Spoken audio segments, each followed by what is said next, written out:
Okay, so we are here in Voorhees, New Jersey today with CWA members who are talking to their members of the Assembly. Will you tell us your name and your local and where you work? My name is Michael Gewurtz. I'm a shop steward for CWA Local 1040.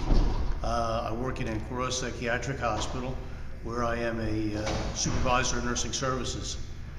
Great. So today we had a group of CWA members come and meet with Assemblywoman Lampitt.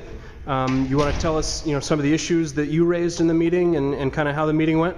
Well, basically we spoke about issues and items that are in the so-called Toolkit, which is currently being legislated, and we talked about two items that I can recall.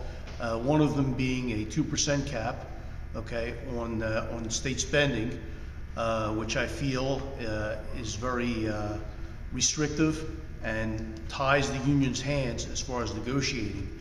And she tended to agree that it's not fair. However, she did conclude that we should come up with savings, okay, and present them to the legislature. She also mentioned the fact that the governor is not very receptive to our needs and tends to be somewhat very frustrating and very resistant.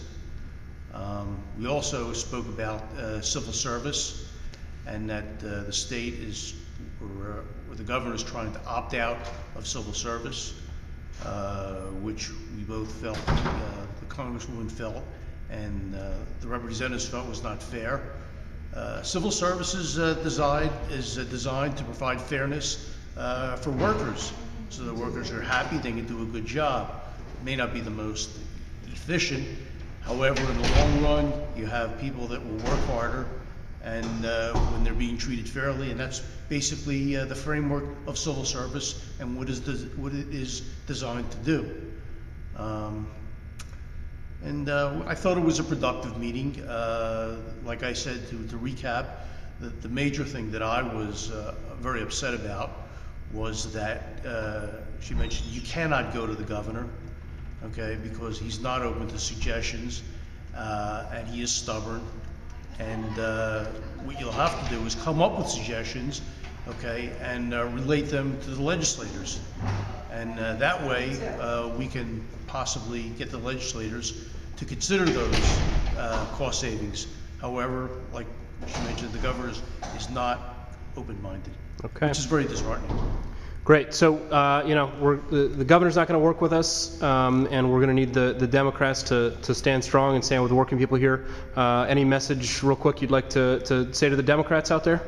Well, I think we need support. We need support from Democrats and Republicans, and we need them to see that in order to get state workers to perform to the best of their abilities, they need to be treated fairly, and that's the way, and without, restrictions in bargaining, and not having, hardships hanging over their heads before they come to work. I mean, that's the only way you could get a good day's work out of people when they're being treated fairly. Great. So Chris Christie says you're the fat cat in New Jersey. Can we have a barbecue at your mansion this weekend? No, I have no barbecue, and I have no mansion. If you have other suggestions, I'll consider it. All right. Well, thanks for coming, and thanks for being on with us here. Okay. Thanks.